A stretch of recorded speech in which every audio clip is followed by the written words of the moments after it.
Hey y'all, welcome back to my channel. My name is Nataya and this is Nesthetics, where I talk about topics that I care about and you should care about too if you choose. This video is a long video and we are going to be breaking down Kendrick Lamar's latest album, Mr. Morale and the Big Steppers. I had planned to do this video like when the album first came out, but time just happened, life happened, but now we're here. This is part one of the video. We're going to be breaking down songs in disc 1, and then part 2 will be breaking down songs in disc 2. I'm going to be breaking down the lyrics and the deeper meaning from my perspective of the album.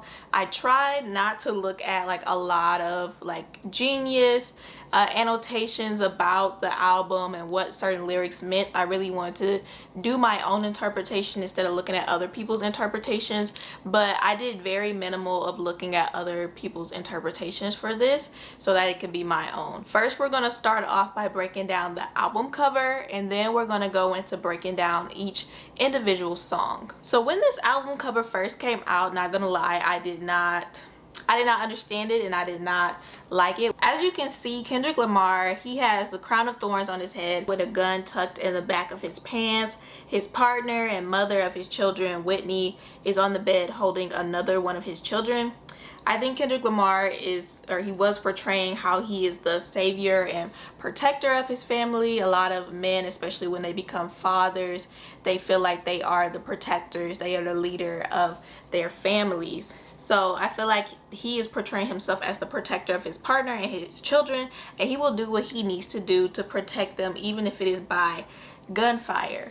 And as I listened to the album more, I definitely saw this theme throughout, how Kendrick was talking about his family and how he wanted to be a protector of them, how he wanted to break generational curses. After listening to the album, I understood the album cover more, because at first when I saw the album cover, I thought Kendrick was trying to portray himself as a savior, but actually throughout the album you see it's actually the opposite of that. Because with other rap artists I've seen, like Kanye West and DaBaby, Kanye West, he refers to himself as Yeezus, and like I don't like when artists compare themselves to Jesus.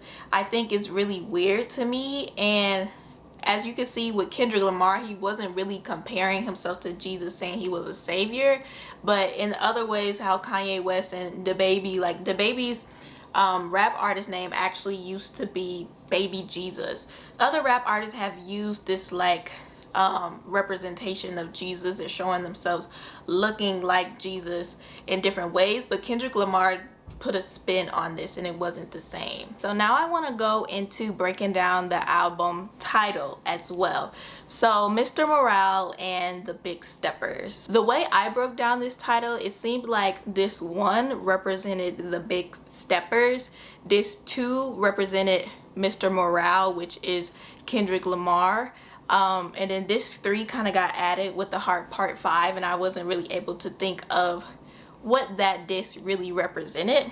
But to me, like at first I thought the album title was giving, you know, like Jesus Christ and the disciples type thing, but then as I listened to the album I realized my interpretation is that Kendrick Lamar is Mr. Morale, and then the Big Steppers are the people that are coming after him or people that look up to him. So my first interpretation of the Big Steppers is that it represents Kendrick's family, Kendrick's children, the people who will be coming after him, his legacy, the steppers who will be stepping into his place after he passes away.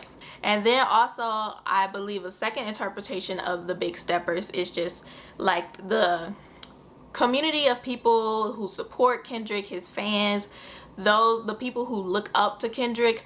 Like, we are the Big Steppers and we are the ones that are coming in and also holding on to his legacy. That's how I interpreted the Big Steppers in two different ways, as it being his individual family and his legacy, and also it being the people who support his music and him as a person. There is something that I ended up coming across and reading about this album being Kendrick Lamar's therapy sessions, and I did agree with that interpretation, especially because like in one of the songs on the second disc called Count Me Out, his partner Whitney says session 10 breakthrough. So I really feel like this album is like a collection of different therapy sessions and things he's talked to his therapist about, and he's talked about throughout the album having a psychologist. So I believe that this album does represent his like therapy sessions and things going on in his head. And if you break down the meaning of the word morale means the mental and emotional condition of an individual or a group with regard to the function or task at hand. Morale also means spirit or attitude, the mental state of a person or group involved in an activity.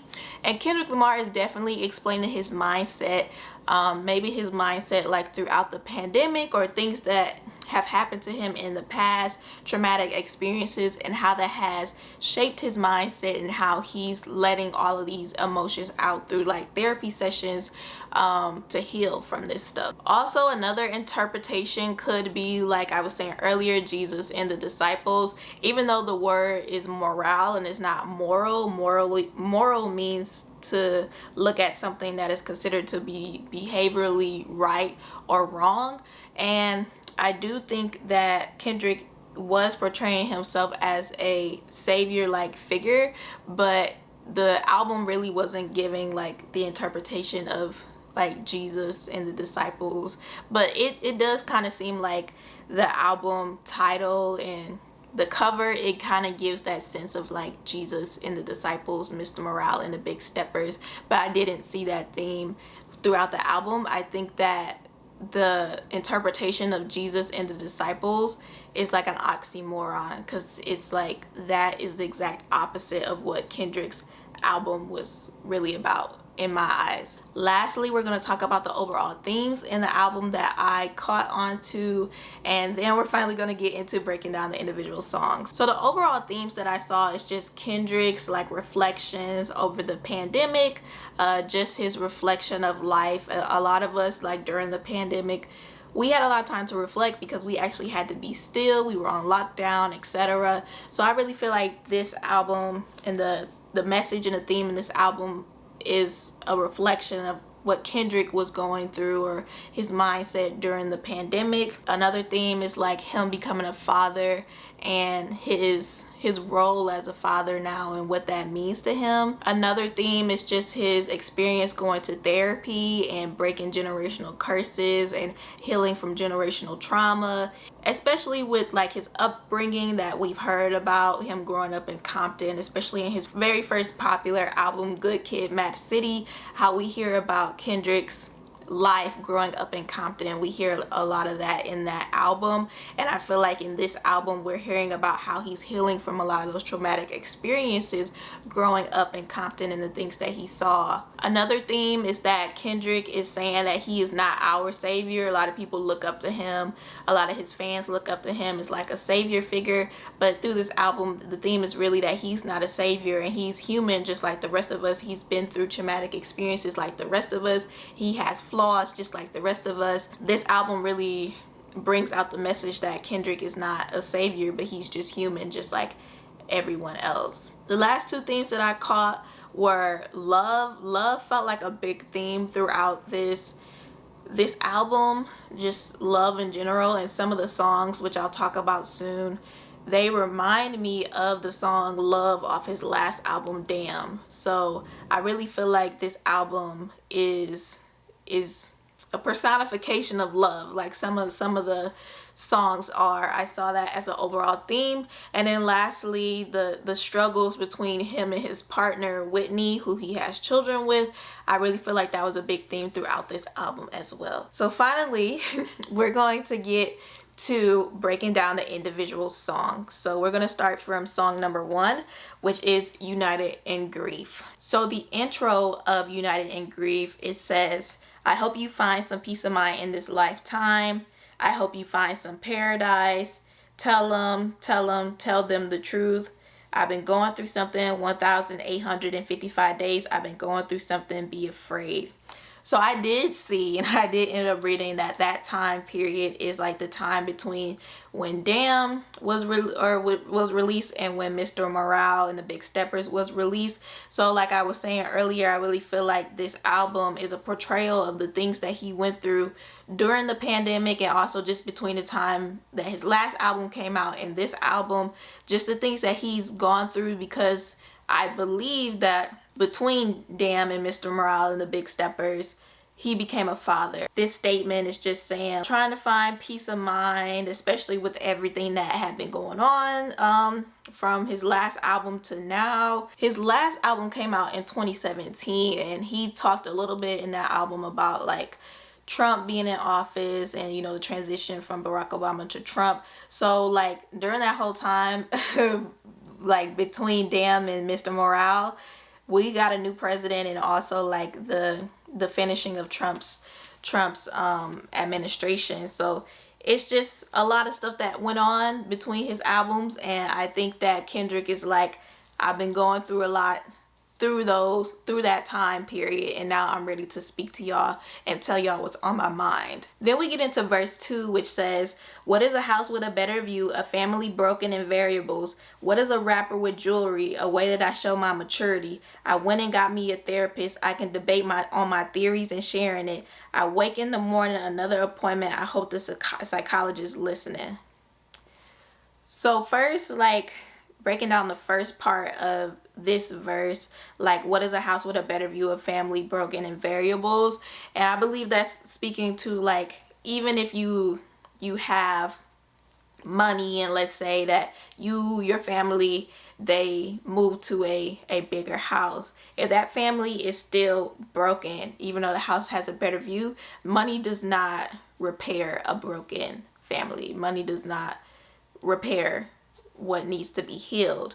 That's when also Kendrick goes into like, what is a rapper with jewelry, a way that I show my maturity? And I feel like a lot of rappers, they buy expensive jewelry and they try to show it off as a way, I feel like, to overcompensate, and just to show off that they're rich and to show off that they have this wealth, but on the inside they have healing to do. And that's when Kendrick gets into, he got himself a therapist, and now he can debate his theories, and he has another appointment. He held the psychologist listening, and that's very vulnerable for especially like a man to say that he's gone to therapy, because we know that there are apprehensiveness, especially in the Black community, about going to therapy, and especially with Black men and men in general, going to therapy is very taboo. So I think this is very vulnerable of Kendrick Lamar to talk about how he went and got him a therapist and how he was in therapy and healing through his trauma. And now we're going to get into the chorus in verse 2. So the chorus says, the new Mercedes with black G-Wagon, the where you from, it was all for rap. I was 28 years young, 20 mil in tax, bought a couple of mansions just for practice, 500 in jewelry, chain was magic, never had it in public, late reaction, 50K to cousins, post a caption, pray none of my enemies hold me captive. I bought a Rolex watch, I only wore it once. I bought infinity pools I never swimmed in. I watched Keem buy 4 cars in 4 months. You know the family dynamics on repeat. Dave got him a Porsche, so I got me a Porsche. Paid lottery for it, I ain't wanted in portions. Poverty was the case, but the money wiping the tears away.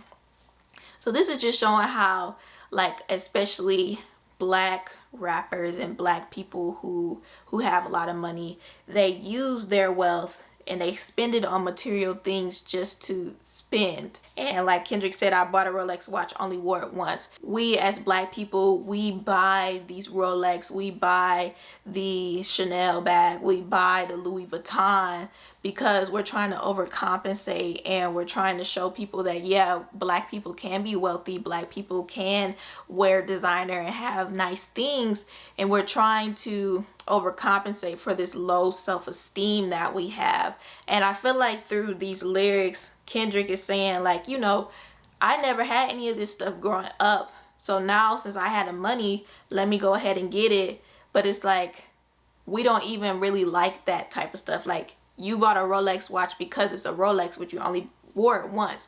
You're buying it as kind of a way to, like, just say that, yeah, I can afford a Rolex, kind of like to show off, even though Kendrick doesn't show off in social media or anything like that. And Kendrick said at the end of verse 3, poverty was the case, but the money wiping the tears away.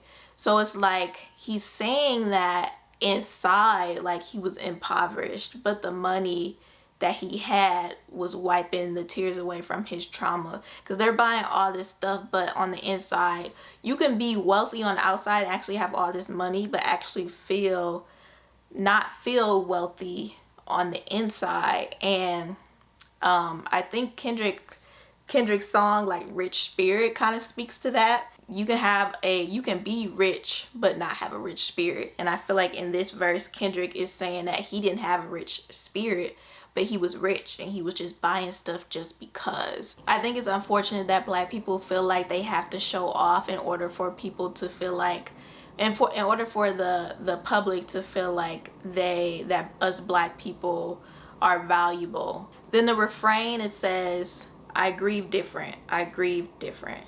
So Kendrick is talking about like this is the way he has been grieving with his trauma, by using money to buy materialistic things. And just like he was saying in the very first verse, what is a house with a better view, a family broken in variables?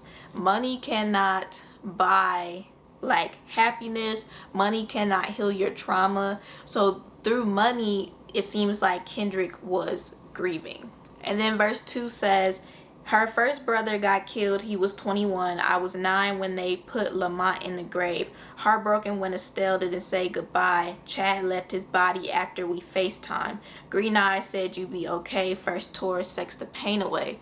So this verse is talking about how like the trauma that Kendrick Lamar went through. I feel like Black people have definitely used sex as a temporary fix, and we definitely will see this and talk about this when we talk about We Cry Together.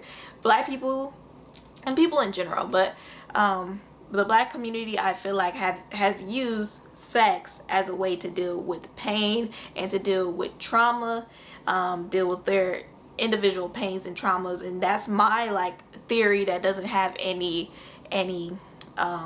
evidence or anything. My theory is that like back in the day when there wasn't any birth control, that's why so many black families had so many kids. Like right after slavery, they had like 10 kids. They didn't have a lot of money. They were probably having sex to sex the pain and the trauma away that they were going to, trying to adjust to this new life. So I really feel like Black people historically have used sex as a way to deal with trauma, as a temporary fix. And Kendrick Lamar is telling how he has done that as well.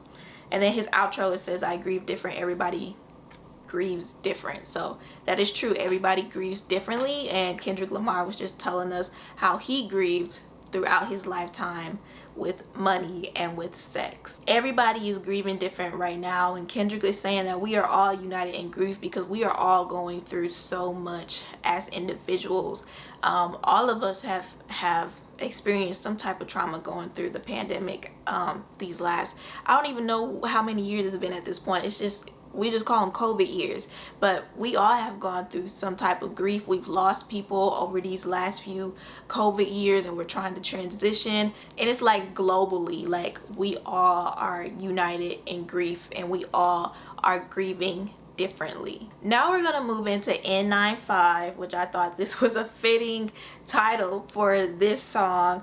I think that United in Grief does a good way of segueing into this song. We know that N95 is a type of mask, and a mask that we have been told over the course of the pandemic was the best mask for us to wear to prevent the disease from spreading from one to another. So I like how Kendrick is talking about in United in Grief, like the way he grieved through buying material things, through being materialistic. And now in N95, he's talking about how we as a people are using all of these things, designer things, as a mask, and to take them all off. So in the intro, he says, hello new world, all the boys and girls, I got some stories to tell. You're back outside, but they still lied. And we all know that, you know, COVID is still here. COVID definitely still exists, but we not really talking about COVID anymore. We just outside. Is the pandemic over? The pandemic is over. Monkeypox is here too, and we just outside. Kendrick is like, you're back outside, but they still alive. Like, we still grieving, pandemic still here, but they trying to act like we can just go back to business as usual. And then Kendrick goes into verse 1 and he says, take off the foo-foo, take off the cloud chase, take off the Wi-Fi, take off the money phone, take off the car loan, take off the flex and the white lies, take off the weird egg jewelry, I'ma take 10 steps and I'm taking off top 5, take off them fabricated streams in the microwave means it's a real world outside. I really like this song. Like, this is one of my favorite songs on the album. But I love how Kendrick is telling us to just take everything off, because I feel like we wear so many masks. We mask ourselves with so many things to hide our true feelings and to avoid dealing with our true feelings, especially with Kendrick saying like take off the Wi-Fi. Like, so many of us, if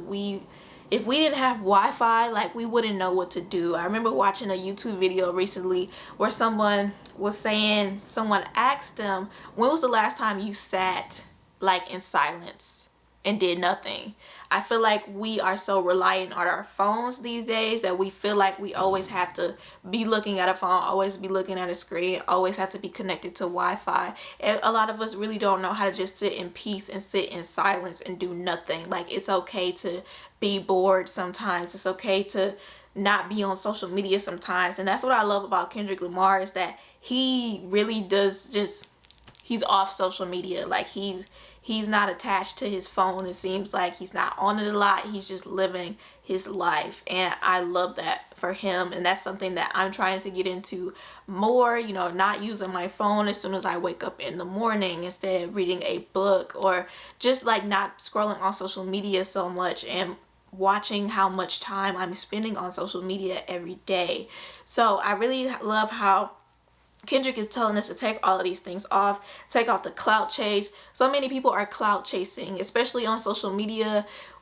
A lot of this stuff is false that we see on social media. People who got these Mercedes cars, or they got these luxury cars, when they acting like they're theirs, but they're actually rented. Like, people are just like clout chasing out here and putting different moments on social media to make it look like that they're living their best lives, but outside of that, like, that's a mask. Like, people are showing these moments on Instagram as a mask to what's really going on in their real lives, and their real lives could be actually miserable. Not saying you have to show your miserable life on social media, but it's like, you don't have to flex, you don't have to clout chase to mask what's really going on in your real life. You could just not post it all. And then Kendrick points out the money phone, as Jay-Z once said, y'all still putting money to your ear, we don't call that money over here, you know, trying to flex, trying to show that you got money. Like, I don't know why people like flex on social media like that, because people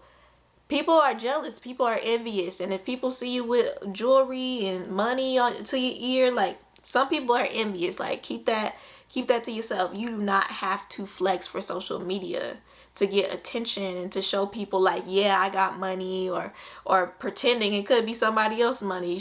You really don't have to have this mask, Kendrick is saying, to mask all these things that are going on. Kendrick is saying there is a real world outside. Like, we do not interact with the real world too much or enough. Like, we are on social media too much, and we are forgetting that there is a real world outside, and the world is not just online and not just in social media, and we don't have to always just be interacting on social media. We can actually go live our lives. And then continued in verse 1, he says, take off your idols, take off the runway, I take off the Cairo, take off the Saint Tropez, take off the fake deep, take off the fake woke, take off the I'm broke, I care, take off the gossip, take off the new logic that if I'm rich, I'm rare, take off the Chanel, take off the Dulce, take off the Birkin bag, take all that designer BS off, and what do you have? Like we really have to look at ourselves,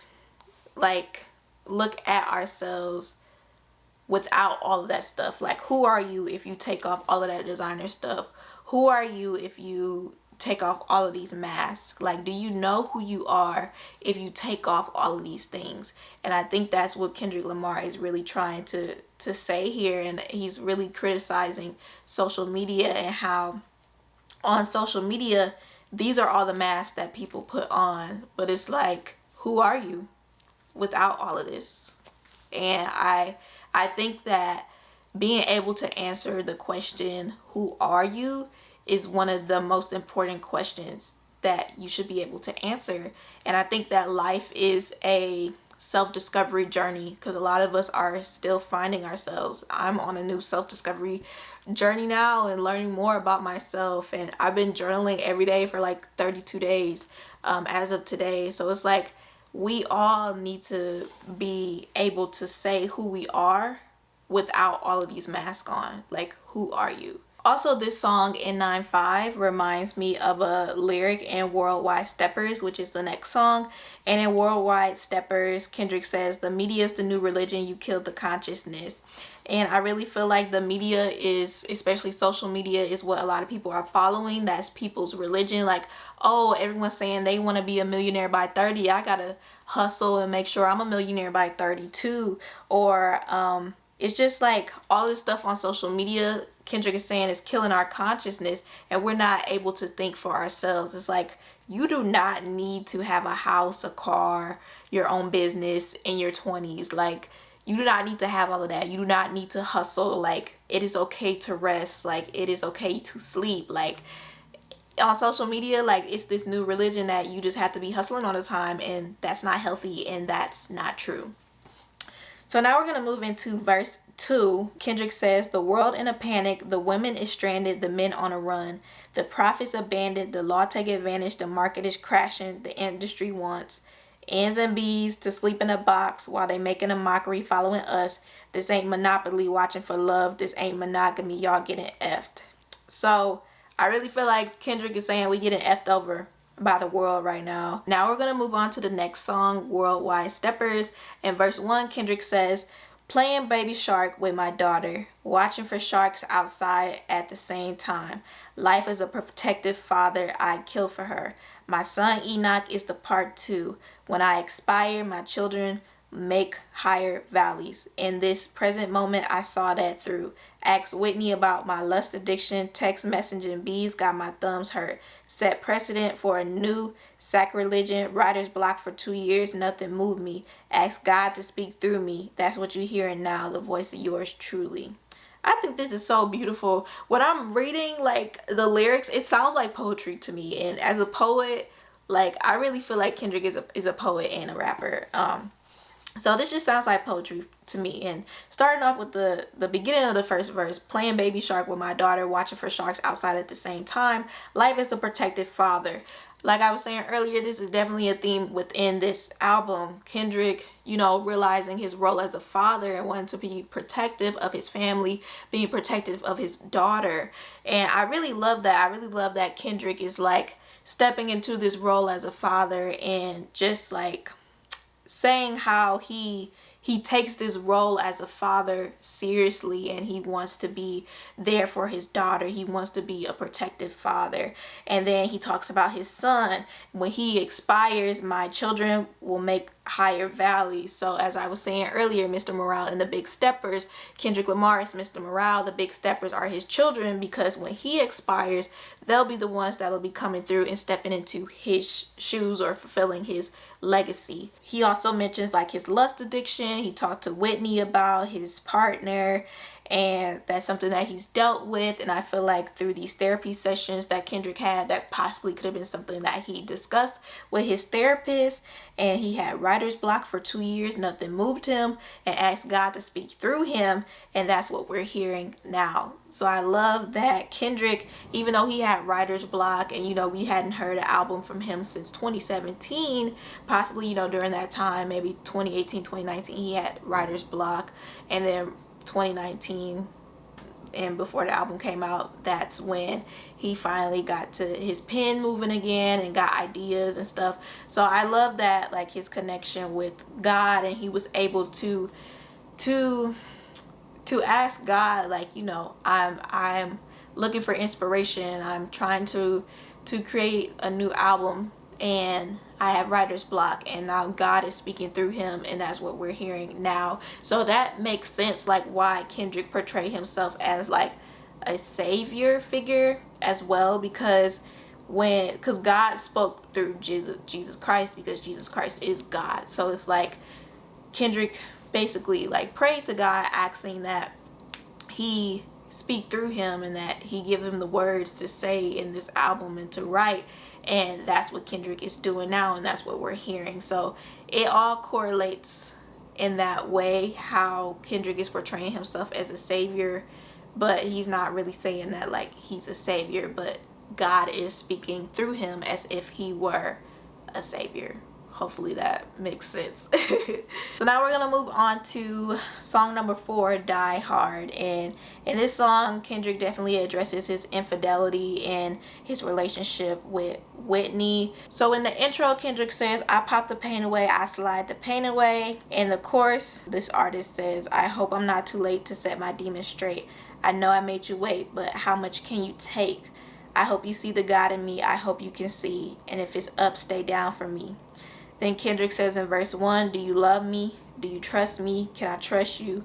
Don't judge me. I'm a die hard. It gets ugly. Too passionate. It gets ugly. And then in verse 2, Kendrick says, I want to see the family stronger. I want to see the money longer. This song, I believe, is talking about his like infidelity within his relationship with Whitney, and possibly, you know, how he's used other methods to pop the pain away, slide the pain away, how he's been dealing with pain, but he hasn't been dealing with it head on. He's been dealing with it through other means that haven't really been helping him heal. And now Kendrick is saying, like, I hope I'm not too late to set my demons straight. Like, I hope that like this relationship can still work out. He's saying he's a diehard, meaning that like he really believes in relationships, and he's passionate about relationships, and that it gets ugly, but he's a diehard for this relationship, and he's going to fight for it to make sure that it works. And Kendrick is like, do you love me? Do you trust me? Can I trust you? Don't judge me. And I do believe, you know, with like infidelity, there is a lot of trust that has to be had, and you have to be able to repair that trust in a relationship. And he was saying, I want to see the family stronger. I want to see the money longer. So Kendrick is saying, I feel like he wants to make sure that his family is stronger after everything that has happened. Like, we don't really know exactly what happened, or we are just kind of inferring that infidelity happened within his relationship with Whitney based on these lyrics, but we really don't know what happened. So I think that whatever happened between him and Whitney, whether it's infidelity or anything else, he just wants to see his family stronger now. Now we're going to move on to song number 5, Father Time. And Whitney, his partner, is in the intro, and she's saying, you really need some therapy. Kendrick is saying, real ends don't need no therapy if you talking about. And he's saying, nah, you stupid. And everybody's stupid. And she's saying, yeah, well, you need to talk to somebody. I believe this represents Black men's apprehensiveness about going to therapy, even if somebody close to them that they trust and love says, like, I think you should consider therapy. It's still apprehensive, because that's very vulnerable. And in a society, a patriarchal society that teaches men that they have to be masculine, and that, you know, expressing their emotions isn't masculine, it makes sense why Black men would be apprehensive about going to therapy. So then in verse 1, Kendrick says, I come from a generation of home invasions, and I got daddy issues, that's on me. Everything them four walls had taught me made habits buried deep. That man knew a lot, but not enough to keep me past them streets. My life is a plot, twisted from directions that I can't see. I'm teary-eyed, I want to throw my hands, I won't think out loud. Kendrick is talking about how he had daddy issues growing up. I think we hear about like women having daddy issues, but we don't talk enough about men having daddy issues as well. Kendrick says he comes from a generation of home invasions, and that's a part of his trauma that he had to heal from.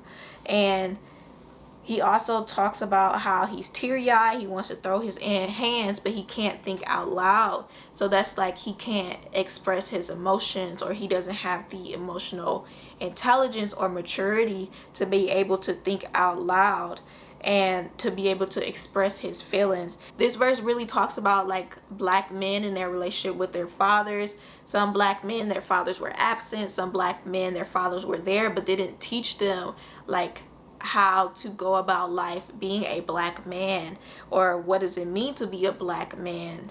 And I believe Kendrick is talking about the daddy issues that he had in his life, and how he really didn't have that father figure in his life to teach him how to express his emotions. Like he said at the end of the verse, I'm teary-eyed, I want to throw my hands, I won't think out loud.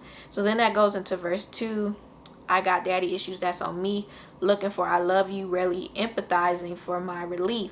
A child that grew accustomed jumping up when I scraped my knee. Cause if I cried about it, he'd surely tell me not to be weak. Daddy issues hid my emotions, never expressed myself.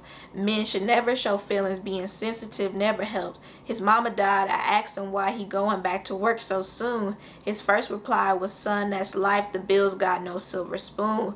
Daddy issues, F everybody, go get your money, son. Protect yourself, trust nobody, only your mama them.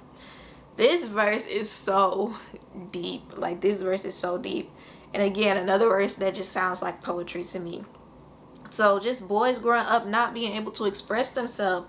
Kendrick talking about like, well, first I like how Kendrick is taking accountability. He's saying I got daddy issues, that's on me. And of course it's not his fault that his relationship with his father is the way that it was or the way that it is, and his daddy issues is not his fault. But as you get older, you have to take accountability and realize that your actions as a result of your daddy issues, you have to take accountability for those actions. So I like how Kendrick starts off by taking accountability, saying I got daddy issues, that's on me.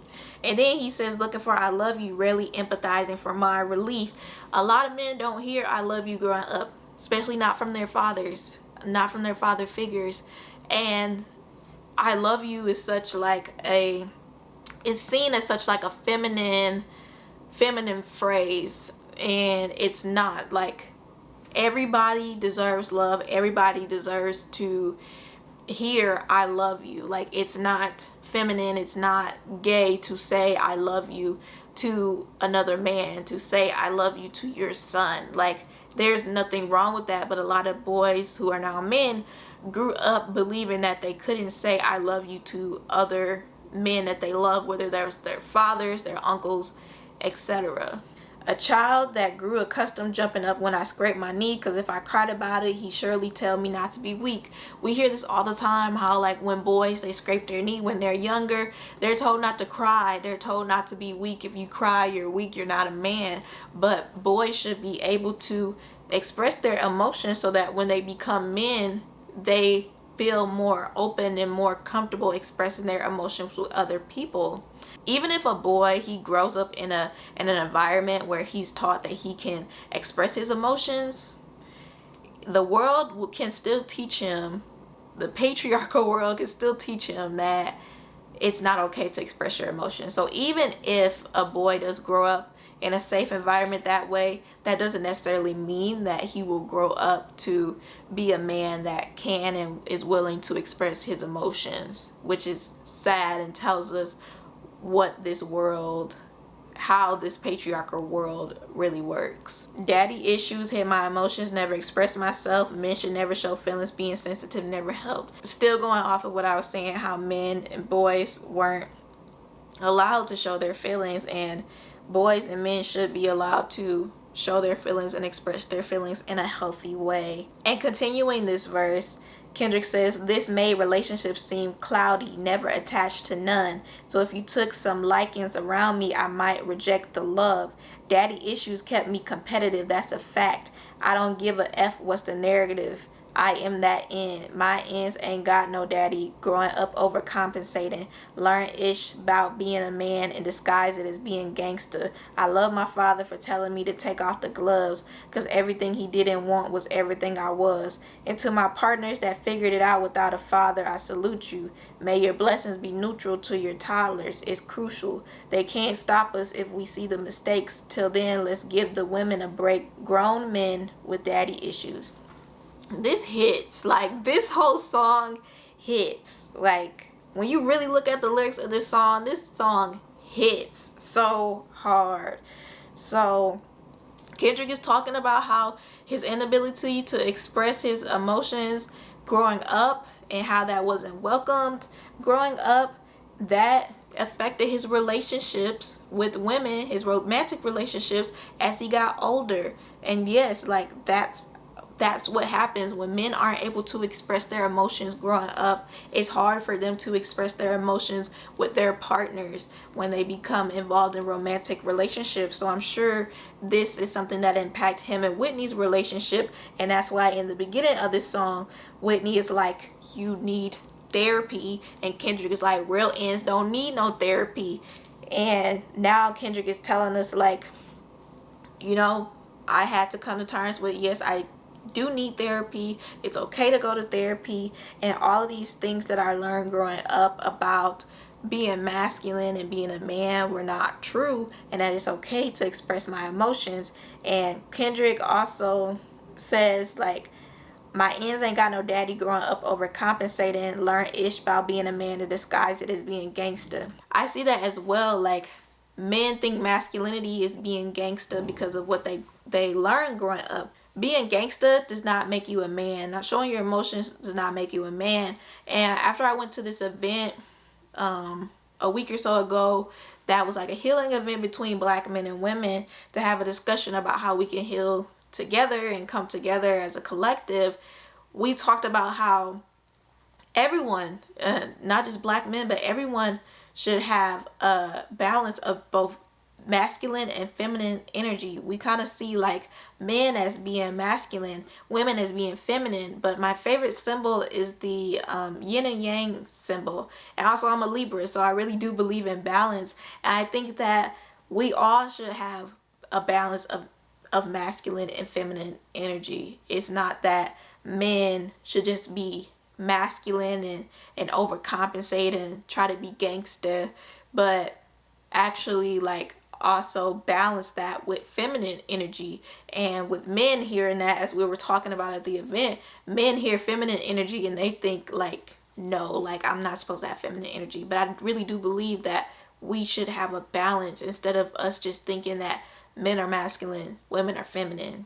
That conversation really changed my perspective, because I had never thought about that, about how men and women should just both be balanced with both masculine and feminine energy. And I love how Kendrick ends the song. He's saying, like, salute to, the partners that figured it out without a father, and may your blessings be neutral to your toddlers. So, like, now that you were able to heal from growing up in an environment where you weren't taught to express your emotions, hoping that you won't teach that to your children, but teach them something else, teach them better. So I love that Kendrick is saluting them, and Kendrick is saying at the end, like, let's give the women a break, grown men with daddy issues. This song was so good. Like, I just really love the message behind this song. So now we're getting down to the last two songs that I'm going to talk about.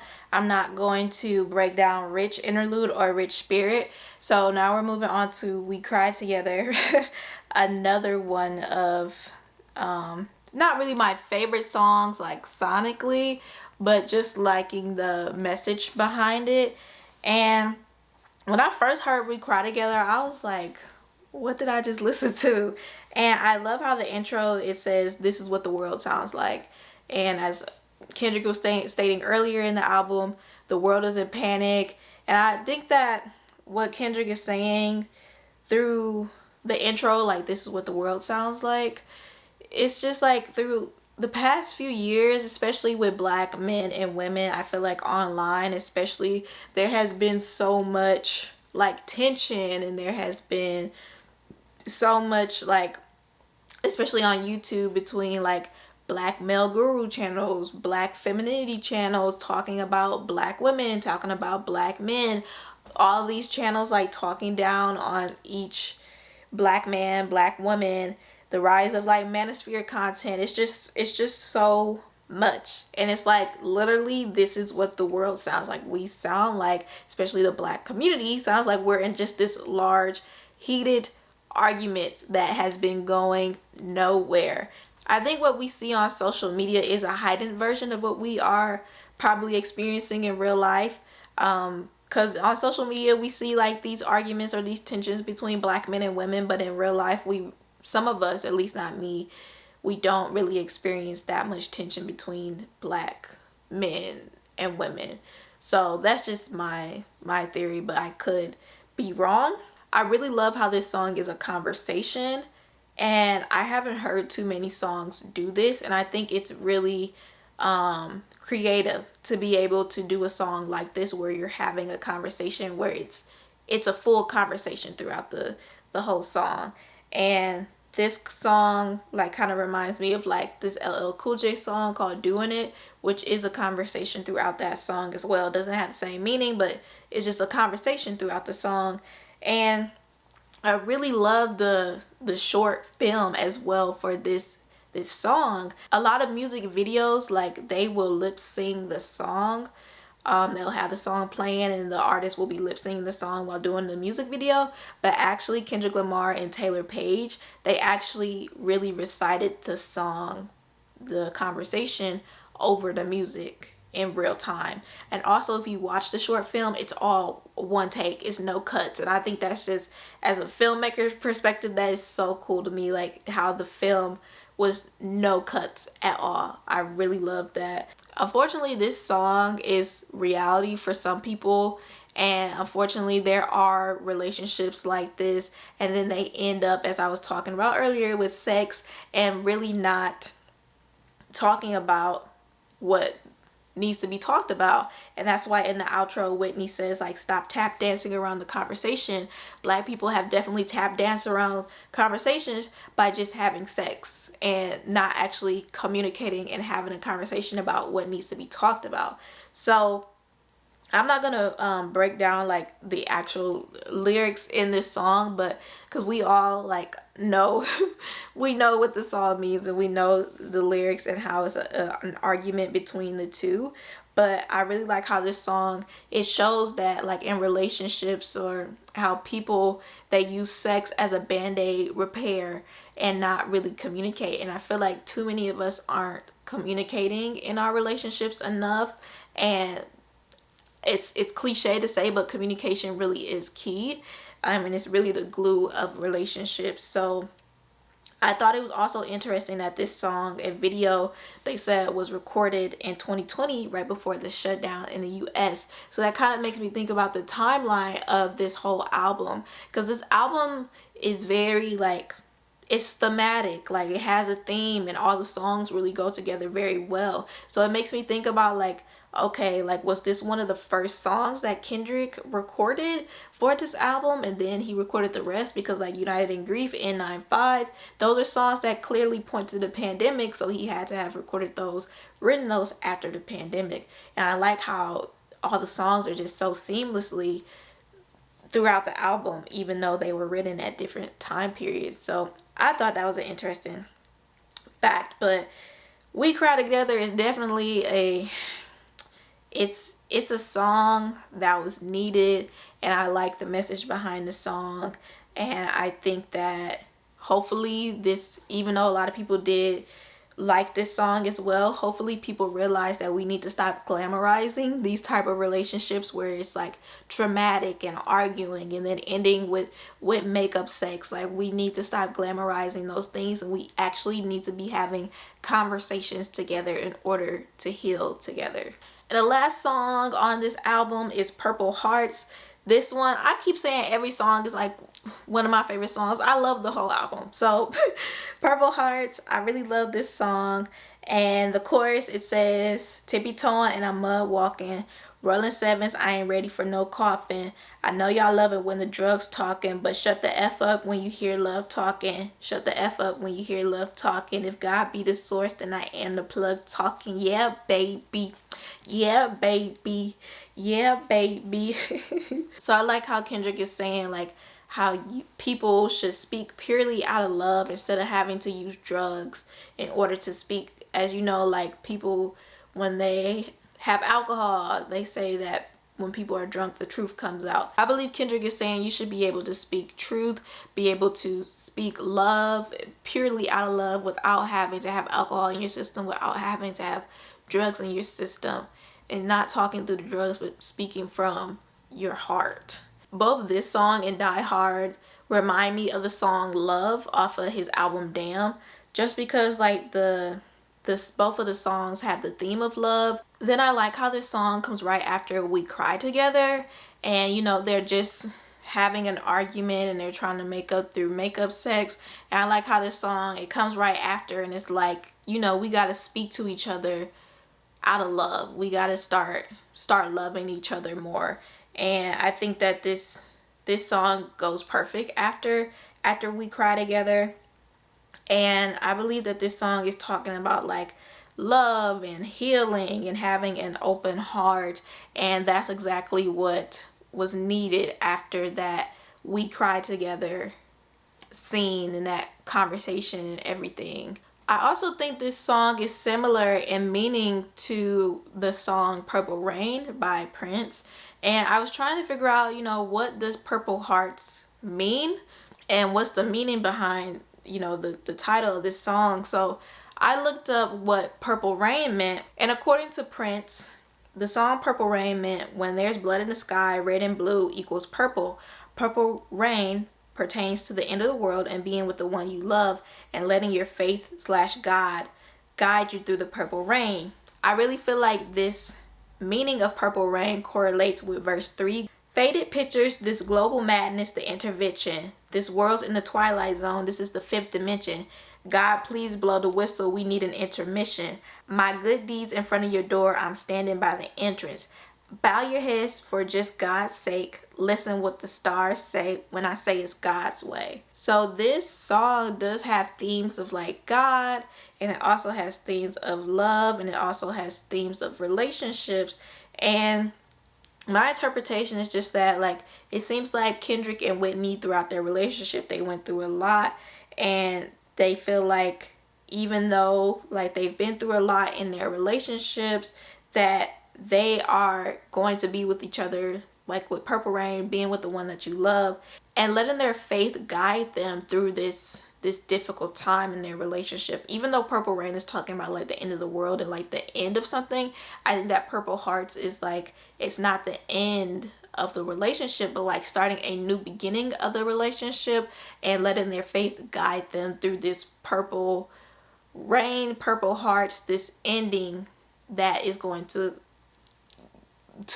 have a new beginning. That's my interpretation of it. That might be reaching a little bit, but I definitely saw similarities like with Chance the Rapper and his wife, and how in Chance's last album, how Chance really dedicated that album to like the big day, their big day, and getting married. And if you don't know, that Chance the Rapper and his wife also went through a lot as well in their relationship.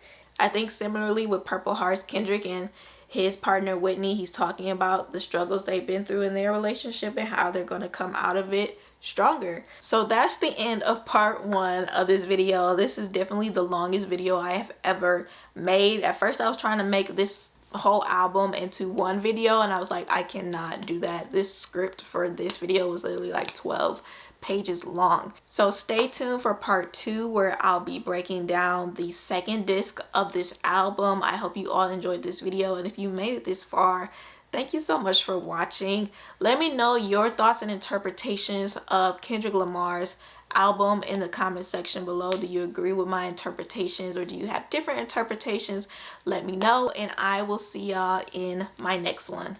Bye. Remember syrup sandwiches and crime allowances. Finesse a nigga with some counterfeits, but now I'm counting this. Parmesan where my accountant lives. In fact, I'm down in this. Do say with my boo babe tastes like Kool-Aid for the analyst. Girl, like fire, Westy.